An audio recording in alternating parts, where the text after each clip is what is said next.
Hello and welcome. These are horse racing selections for Wednesday, the 4th of June. I am flatcapcallum and I'm hoping you are all very awake, very well. We'll go with well. We'll go with well. Hope you're all very well. All right, we've had 2 days of rest to start the week, and we're going very quietly into Wednesday. Two horses at the Curragh in the evening. £3.50 is the gigantic outlay for the channel. That's what we've got. The 7:30 and the 8:30. That's what we're playing. Yeah, strange. Last week was high turnover week. 87.50 we put out. Albeit we lost 38 quid last week, so that was not a good week. Because it was in the balance, and then the weekend was basically break even going to the weekend, and then the weekend ruined me really.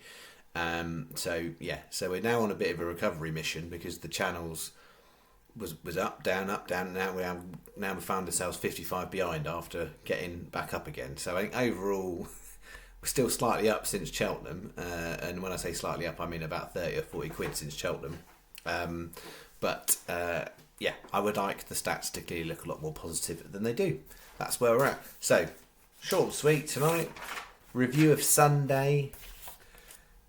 Not good enough. Strange ride. Hanging out the back. Drove it forward in the middle of the race and then ran out of steam. You rarely ever see a horse driven up in the middle of the race to take the lead, go on and do anything. Strange ride. That's all we're saying. Not good enough on the day. I mean, if you ever saw a ride where it's like someone's been given 50 quid to go, do you know what, don't look interested, you would suggest that kind of a situation. Well, who knows what happened or not? I mean, I'm not here to make spurious claims on things. What I'm saying to you is 50 to 1 into 14 to 1, never even slightly involved in the race. Very strange. I mean, that one was backed into 11 to 2. And then last one, not good enough. So 11.50 on, 0 back with Sunday. That's what I said. We finished off minus 38 last week. It wasn't a very good one on the back of the week before, where it had been a good one. All right. Wednesday's offering 7:30 the Curragh. The thing I don't like about the horse, let's always start there, the jockey booking. Nathan Cross does not often ride for Noel Mead. On jockey bookings, you'd say Helvic Dream, which is Noel Mead's other horse in the race because it's got Dylan Brown monocle on. Let's try and say that if you're drunk. So I don't like the jockey booking, but I like everything else because, yeah, I think a couple of times Noel Mead has had Nathan Cross on. And Nathan Cross used to ride a lot for Luke Comer, who most of you will recall is currently banned. Going through the courts, I think, still. Yeah, he had a lot of rides for Luke Comer. And since that is all finished, then he doesn't have as many rides. And I think he's won something like 2 in the last 100. Right? His strike rate's appalling. And his play strike rate isn't actually any particularly better than that. So I don't like the jockey booking. Because there's nothing to suggest that Nathan Cross is riding horses that are framing regularly.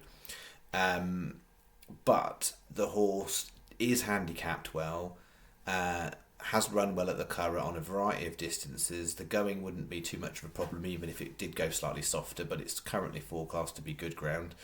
And I actually think Marlin 6 is probably about optimum on the flat. It's run well over Marlin 2, but I think Marlin 6, given the fact it's an okay jumper horse too, is fine. So other than the jockey, we're playing Zoffman 25 to 1. 5 places, most places, 6 places for Sky, and then the 8:30 Saturn 7. I've missed the fancy prizes on that one, but 12 is still just about playable. This one has got a good jockey booking. Colin Keane is booked to ride this one. I mean, an absolute standout piece of form would be the horse ran in the same race last year and is £9 lower. Last year went off favourite and was a close-up 4th. So it's very, very well handicapped. The challenge with these is a big cavalry charge thing. There's 6.5 furlong races. There's not many of those. So it's, trying to work out the horses that are 6 furlong that like a bit more or 7 that like a bit less. Is a little bit hard to fathom, and also until you get to the day on the Curragh, you don't always know whether draw bias may or may not be, or the pace bias may or may not be. I prefer to be high. Saturn 7 is low. That's my negative on that one. So not keen jockey, not keen draw, but actually everything else I like about the horse. So Saturn 7 12s. The bet 75p each way double on the two of them, and 250p each way singles. £3.50 is the bet. Sky are 6 on both. 365 and Paddy are 6 on this one.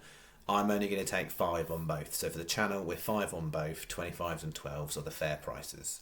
That's bet 1. That's the only bet. That is me. I'm expecting I will probably play Thursday, Friday, Saturday, probably Sunday this week. We will see. Not imagining it's going to be a big outlay of a week, but I'd really like it to be a good week, and I'm sure you would too. So let's keep our fingers crossed, and I'll see you in the next one. Bye bye.